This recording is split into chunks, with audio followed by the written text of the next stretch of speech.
Hi everyone, this is Vignesh from IT voice. आज हम digital life services के office में आए हैं नोएडा के अंदर। ये एक मेक इन इंडिया ब्रांड है जो IFP, OPS PC, PTZ camera और माइक्रोफोन बनाता है। तो चलिए ऑफिस के अंदर चलते हैं।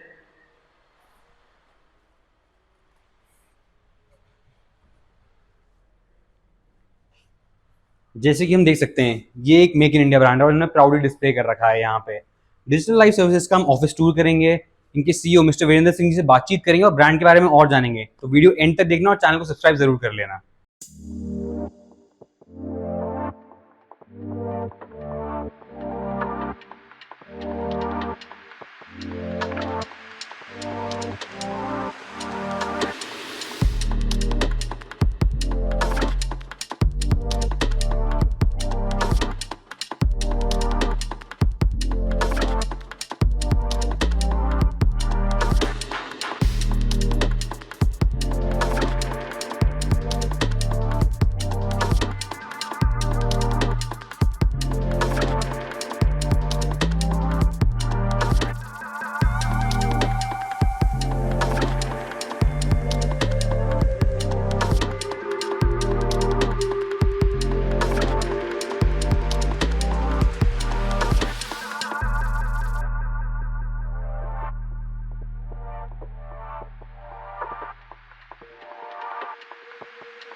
सो time for the main part, interview with mister Virendra Singh. तो चलिए चलते हैं सर के पास।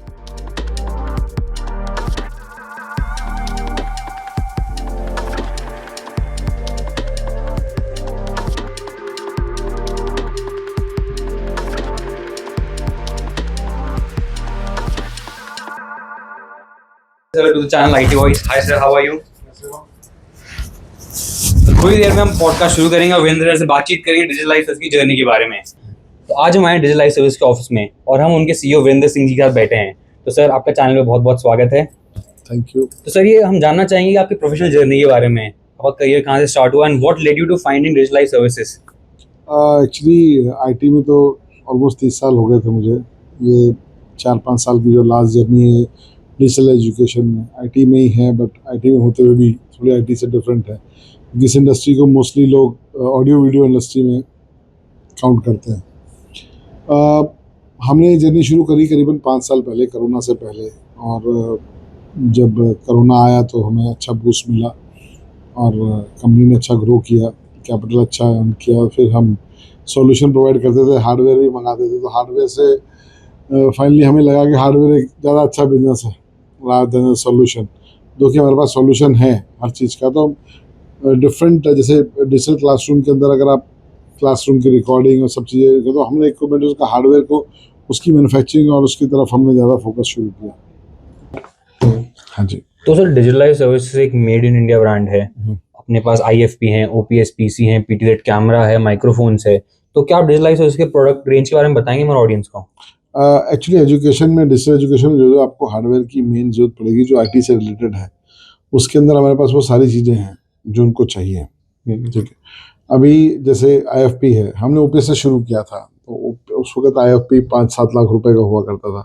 बड़ी इन्वेस्टमेंट थी और वो बड़े ब्रांड्स ही जैसे बैंक्यू, सोनिक या एलजी, ये लोग ही इंडिया में लेके आए थे। तब प्रोजेक्टर वाली क्लासेस होती थी। लेकिन हमने आईएफपी, चलो उसी में हमने शुरू किया 5 साल पहले। तो धीरे धीरे हम ओपीएस से हमने इस कंपनी को शुरू किया था। मार्केट मैच्योर होती चली गई, पैनल के प्राइस नीचे आते चले गए, तो उस ये मार्केट और मैच्योर होगी। तो मार्केट जैसे शिफ्ट हुई प्रोजेक्टर से इधर, इनफैक्ट उसका मतलब भी बहुत बड़ा क्रेडिट डिजिटल लाइफ सर्विसेज को जाता है। क्योंकि डिजिटल लाइफ सर्विसेज एक कंपनी थी जिसने पैनल के प्राइजेस को प्रोजेक्टर की क्लासरूम से सस्ता कर दिया। तो इंटायर मार्केट टोटली इधर शिफ्ट हो गई थी। अदरवाइज ये प्रोजेक्टर बेस्ड मार्केट थी। तो हम अभी ओपीएस कर रहे हैं, किया था हमने, आज भी हम कर रहे हैं। नंबर 1 है, 80% मार्केट शेयर है डिजिटल लाइफ सर्विसेज का ओपीएस में। मतलब एक वन वे है इसमें। पैनल में भी we are number 1। All the figures if you see, और द इम्पोर्ट डेटा और anything anywhere, we are number 1 in that. And camera भी हम कर रहे हैं, कैमरा भी हम दुबई से भी असेंबलिंग करके हम उसको अभी प्लान कर रहे हैं। कैमरा हम OEM में भी दे रहे हैं और रॉकर ब्रांड में भी दे रहे हैं। आज की डेट में डिजिटल लाइफ सर्विसेज इनके अलावा जो हम आगे प्लान कर रहे हैं, जैसे हमारा है कि स्कूल में जो लैब्स लगती हैं, कंप्यूटर लैब्स हैं, उसके अंदर ऑल इन वन हमने अभी प्लान किया है, देन मिनी PC उसमें प्लान किए हैं, सो दैट हम इफेक्टिव और अफोर्डेबल प्राइजेस के ऊपर हम बेस्ट क्वालिटी लोगों को दे सकें। बिल्कुल सर, डिजिटल लाइफ सर्विसेज आपने बताया बिल्कुल इनोवेटर और डिसरप्टर है मार्केट का। हाँ जी। तो सर बाकी जो OEM और ODM है इंडस्ट्री के अंदर, तो डिजिटल लाइफ सर्विसेज ने बताया कि हमने डिस्टर्ब कर रखा है मार्केट, आपकी प्राइसिंग में हमने प्रोजेक्टर को बंद करवा के IFP ले आए हैं। तो और क्या यूनिक फीचर्स हैं डिजिटल लाइफ सर्विस को बाकी से हट के एकदम लीग से अलग कर देते हैं? देखिए, डिजिटल लाइफ सर्विसेज मार्केट को लीड करता है प्राइसिंग के टर्म्स में। वो प्राइसिंग आती है जब आप टेक्नोलॉजी के ऊपर फोकस करो, you need to understand the technology. अभी तक होता क्या है कि जो भी हमारे कंपटीशन या जो भी दूसरे लोग हैं वो जाते हैं चाइना, जो उनको परोसा जाता है वो उठा के ले आते हैं कि भाई आज इस प्रोडक्ट का ये प्राइस है, मुझे इससे सस्ता चाहिए, तो वो जो भी डिज़ाइन करके उनको देते हैं वो ले आते हैं। वो थोड़ा दिन बिकता है, फिर प्रॉब्लम होती है, फिर वो लोग चले जाते हैं, फिर वो लोग ले आते हैं। सो ये टाइम टू टाइम ये साइकिल चलता रहता है। हमारा जो ऑपरेशंस है वो थोड़े डिफरेंट है। What we do, we plan everything very quarterly. Every quarter we plan that this quarter we have to sell this product and this much volume we have to do. And based on that we design the product, what new has to be there. अगर मैं आपको example दूं तो इस देश को पहला 8/128 GB हमने दिया पैनल, 8/128 1 TB हमने दिया, 5G हमने दिया और बहुत सारे जीरो बॉन्डिंग हमने दिया। जीरो बॉन्डिंग जब हम आए थे उस टाइम जीरो बॉन्डिंग बहुत हाई रेंज मॉड्यूल्स में आता था, बट उसकी वैल्यू सिर्फ $20 थी। बट ये ना शायद किसी ने पूछने की चेष्टा करी, ना किसी ने कुछ जानने की कोशिश करी। हमने उस चीज़ को समझा और हमारी शायद पहली ऐसी कंपनी थी जिसने जीरो बॉन्डिंग को हाईलाइट किया। आज जीरो बॉन्डिंग हर आदमी, हर ब्रांड करता है, बिना जीरो बॉन्डिंग के पैनल बिकता नहीं है। जैसे 8/128 के बगैर आप पैनल बिकता नहीं। 8/128 एक स्टैंडर्ड स्पेसिफिकेशन है। इस देश को पहला सॉफ्टवेयर अपग्रेड हमने दिया जब लोगों ने एंड्रॉयड 11 लिया। जब लोग 9 बेच रहे थे हम 11 लेके आए और लोगों को ये ऑप्शन दिया कि आपका 11 13 में हम फ्री में अपग्रेड करके देंगे, आप सेम हार्डवेयर के ऊपर। ये वही हार्डवेयर है जिसके ऊपर हम 11 लेके आए थे, 13 हमने दिया और अब हम 14 और 15 की बातें कर रहे हैं, उसको देंगे। You can upgrade your things. So hardware को समझना बहुत ज़रूरी है कि आप क्या ले रहे हो, कौन सा चिपसेट ले रहे हो, क्या ले रहे हो, आपके IR कौन से लगे हैं, डिस्प्ले कौन सी लगी है, वो लॉन्ग लास्टिंग है कि नहीं है। तो प्रोडक्ट को डिज़ाइन करना पड़ता है, उसकी प्राइसिंग देखनी पड़ती है। प्रोडक्ट को डिज़ाइन करते हुए आपको ये भी ध्यान रखना पड़ता है कि वो प्रोडक्ट अफोर्डेबल रहे। ये नहीं कि मैं मर्सिडीज बेंज को डिज़ाइन कर लूँ या फरारी को डिज़ाइन कर लूँ जो अफोर्ड से बाहर आ जाए, पर मुझे एक मर्सिडीज बेंज की स्पेसिफिकेशन का प्रोडक्ट चाहिए जो कि मारुति के प्राइस पे हो। बिल्कुल बिल्कुल सर, आपने इंडस्ट्री का यूज केस समझा है। हिंदुस्तान में डिजिटल लाइफ सर्विसेज को इस बात के लिए जाना जाएगा, आज नहीं 5 या 10 साल बाद दुनिया इस बात को याद करेगी कि डिजिटल लाइफ सर्विसेज ने IFP को मोबाइल से सस्ता किया। ठीक है, इतना अफोर्डेबल है कि आप आईफोन से सस्ता आज की डेट में हमारा, आप जाओ क्रेडिट कार्ड पे खरीद के ले आओ। लेकिन जब हम इंडस्ट्री में आए थे 7 या 8 लाख रुपए का IFP हुआ करता था। तो ये जो चेंज आया है आज 70, 80, 90 हज़ार रुपए का IFP, आप जाओ क्रेडिट कार्ड पे लो, ले आओ, आप उसकी EMI कराओ, क्लास में लगाओ, अफोर्डेबल हुआ, हर आदमी की रेंज में हुआ। एक नॉर्मल बोर्ड आज अगर आप व्हाइट बोर्ड या ब्लैक बोर्ड लगाते हो 10 से 12 हज़ार रुपए का आता है, लेकिन अगर आप डिजिटल बोर्ड लगाते हो 60-70 हज़ार रुपए का आपको मिल जाता है। ठीक है, उसके अपने बेनिफिट्स हैं, उसका अपना सब कुछ है, तो वो उनको चाहिए। आप सिर्फ हार्डवेयर में कंट्रीब्यूट करके भी आप कुछ नया नहीं कर सकते, उसको चलाने के लिए सॉफ्टवेयर चाहिए। ये सब चीज़ें एक दूसरे से जुड़ी हुई हैं। एक्चुअली टेक्नोलॉजी एक दूसरे से जुड़ी होती है। अब जैसे मैं अगर नाम लूँ अपनी कंप्यूटिंग इंडस्ट्री का, तो प्रोसेसर के साथ ऑपरेटिंग सिस्टम जुड़ा हुआ है कि अगर मुझे विंडोज़ 11 चलाइए तो मुझे TPM चाहिए ही चाहिए, सिक्योरिटी, करेक्ट। तो सिक्योरिटी चाहिए ही चाहिए, तो सिक्योरिटी के लिए आपको TPM चाहिए। तो हार्डवेयर जुड़े हुए, उसी तरह ये कंप्यूटिंग भी जुड़ी हुई है।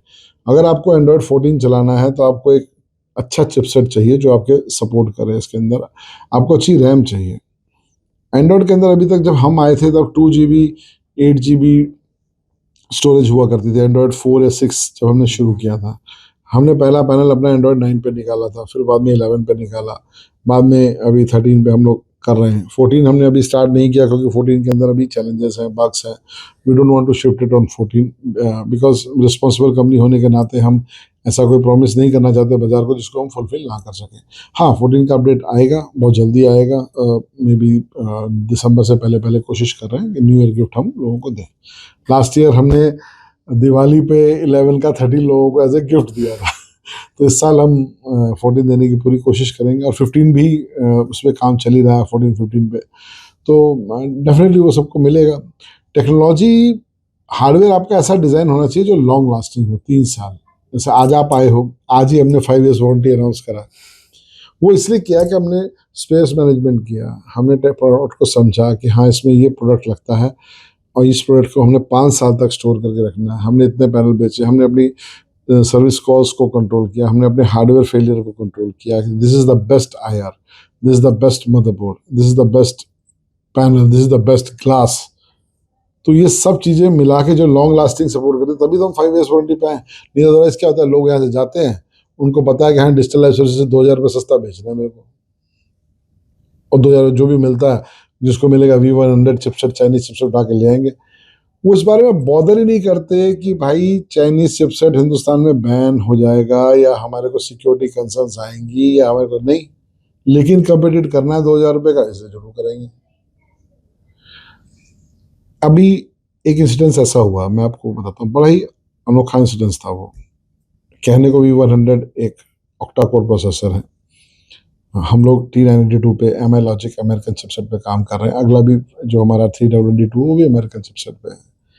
तो हमसे कम्पिटिट करने के लिए वो भाई साहब उठा के ले आए V100। उन्होंने उठा के बेंगलोर की बहुत अच्छी कंपनी को दिए, 600 पैनल थे और उनको चाहिए थे, उन्होंने ले लिए, उन्होंने लगाए, यूज़ किया। उनके CEO मेरे ऑफिस में आए मुझे ढूंढते ढूंढते, मैं उनको, हमारे कस्टमर भी नहीं थे वो, ठीक है। वो आए, कहते कि मेरे साथ ये है, मुझे 600 पैनल चाहिए। मैंने कहा हाँ बिल्कुल मिल जाएंगे आपको, हमारे पास स्टॉक में।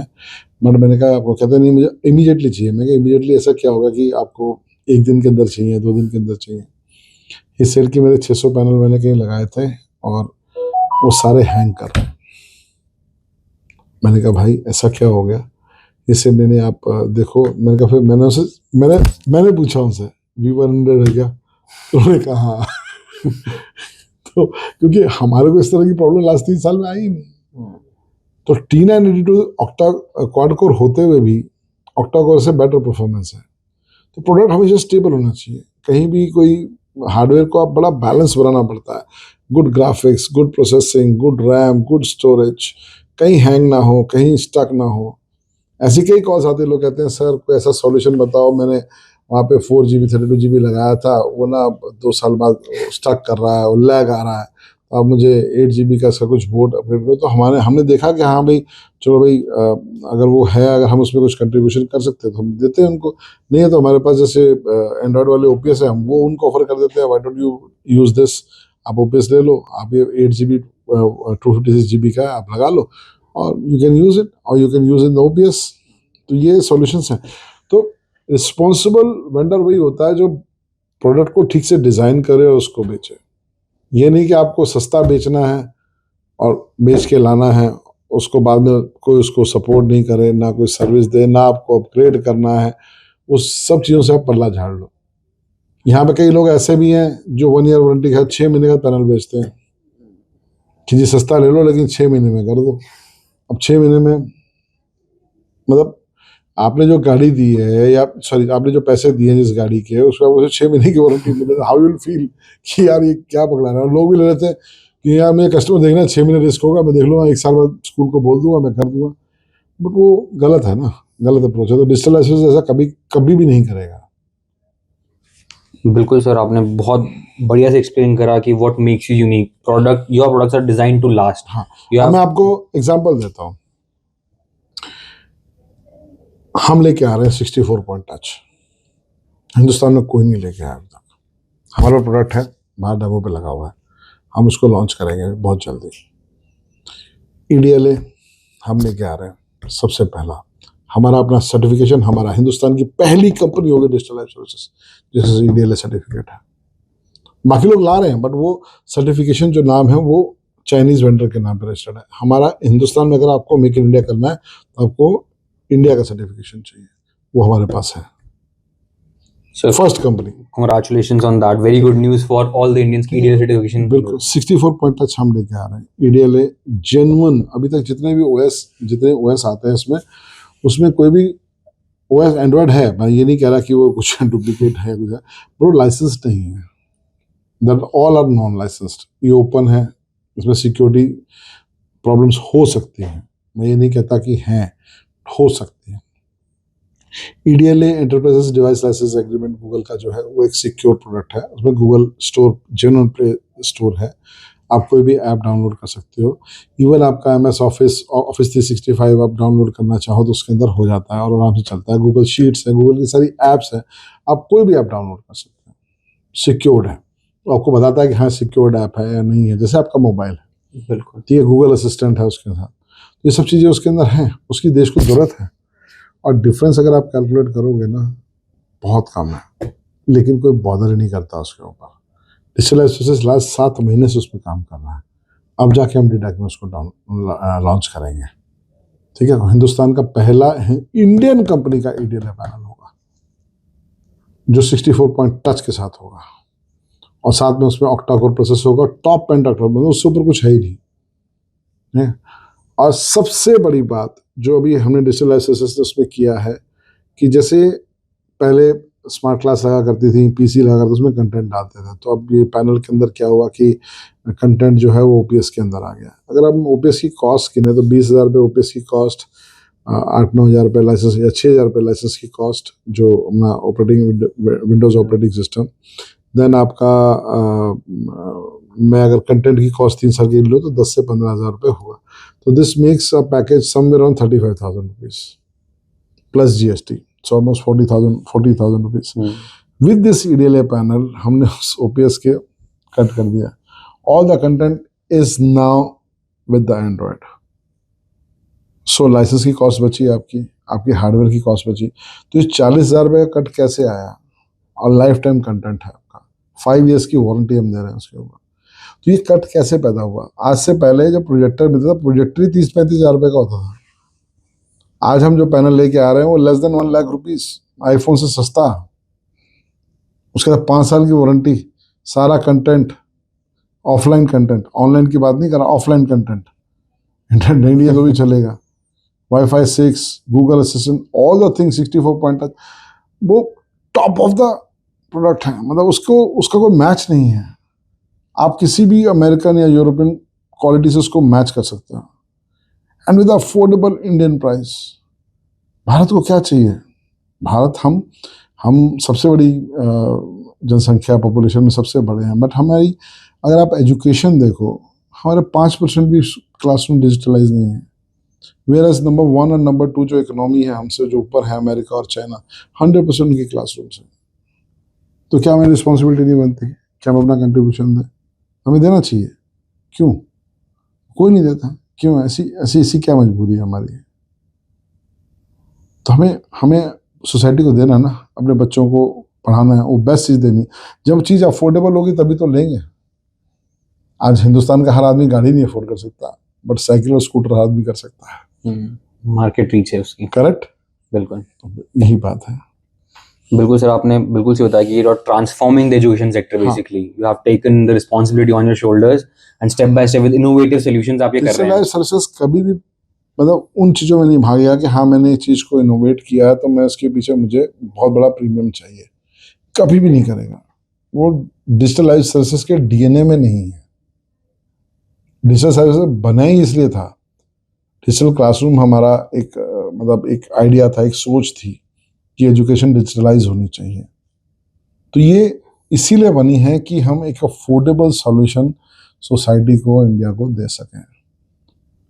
जो अगर जैसे मैंने आपको बताया 5% सिर्फ बच्चे जो हैं वो डिजिटल क्लासरूम है, तो वो कहाँ हैं? ए या बी क्लास सिटी में, और सी क्लास सिटी का क्या कौन सोचेगा, जहाँ पे आईफोन बिकता भी नहीं है शायद। हमारा सही बात है, वहाँ तो कोई कहाँ कंसर्न बिकता है, नहीं, कौन मार्केट लेता है, कौन उस मार्केट को कितनी टारगेट कर रहा है। कितनी बड़ी गाड़ियां बिकती हैं, कितनी दूसरी चीजें बिकती हैं, तो वो बच्चे कहाँ जाएंगे।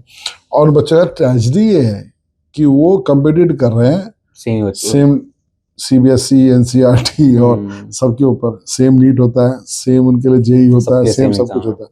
तो क्या कसूर किया बेचारों ने, क्या एक क्रुएल्टी नहीं है, क्या उन बच्चों में क्रुएल्टी नहीं है, आप बताइए। बिल्कुल, मतलब सबको एक क्या इक्वल जयपुर का प्लेटफॉर्म मिलना बच्चा, चाहिए। जयपुर का बच्चा, चलो मैं जयपुर और दिल्ली को फिर भी मैं से मान लेता हूँ, बाड़मेर, बीकानेर या कोई और, मैं उसकी बात करूँ राजस्थान से या पंजाब के बटाला, भटिंडा और ठीक है मलेरकोटला, उस बच्चों उन बच्चों ने क्या किया जो गांव में बैठे कम्पिटिट तो उसी पे कर रहे हैं ना। बिल्कुल, आप सबको इक्वल उनको प्लेटफॉर्म रिसोर्सेज प्रोवाइड कर तो रहे हैं। इनको रिसोर्सेज तो मिलने चाहिए, गवर्नमेंट कर रही है अपने हिसाब से।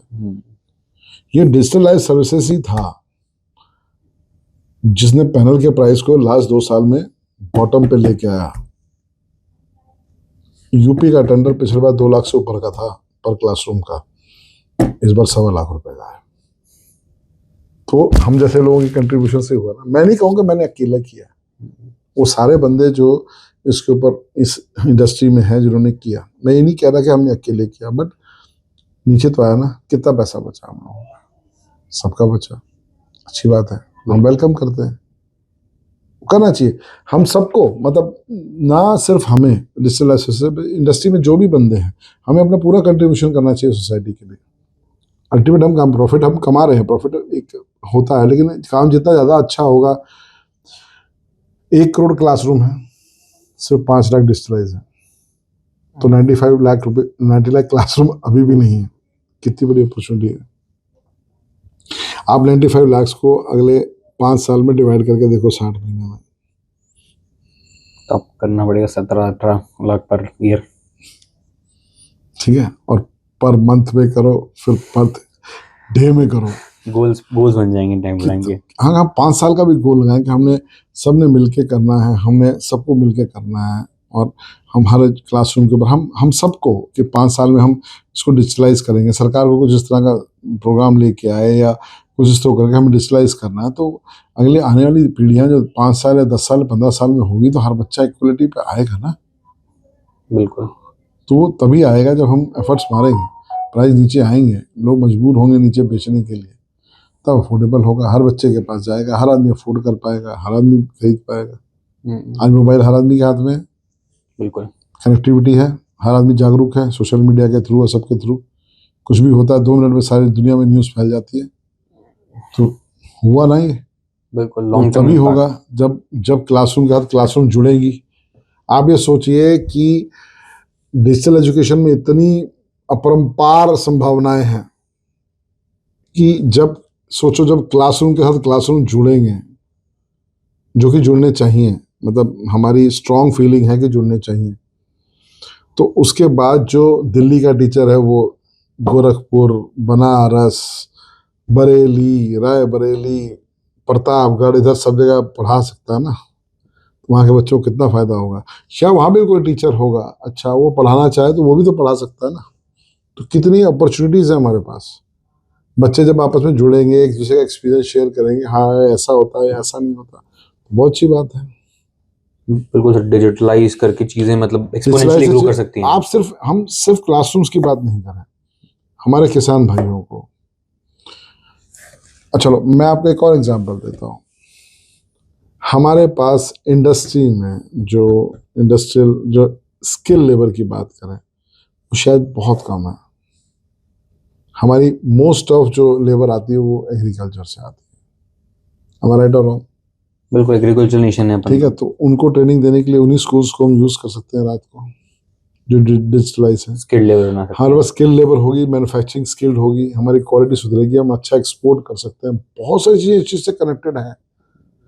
हम सिर्फ इस बात को नहीं सोचे कि मुझे आज पैनल बेच के 25,000 रुपये कमाना है, हम इस चीज को सोचे कि हाँ हमने बहुत सारी चीजें करनी है। जब ये पैनल 1 करोड़ पैनल लगेगा 3 साल, हर तीसरे चौथे साल 1 करोड़ लगेगा, फिर सही बात उस वक्त बाजार कितना बड़ा होगा, अपॉर्चुनिटीज कितनी होंगी, इसको भी तो सोच के चले ना। बिल्कुल, लॉन्ग टर्म उनकी इम्पैक्ट। एएमसी आएंगी, उनके लिए सर्विस कॉल्स होंगी, कितनी जॉब्स पैदा होंगी। तो इस इंडस्ट्री को इस चीज को समझना चाहिए। डिजिटल एसेट्स ने इसको बहुत चीजें समझा। Affordable product with the right quality, right product, if you go, definitely लोग पसंद करते हैं।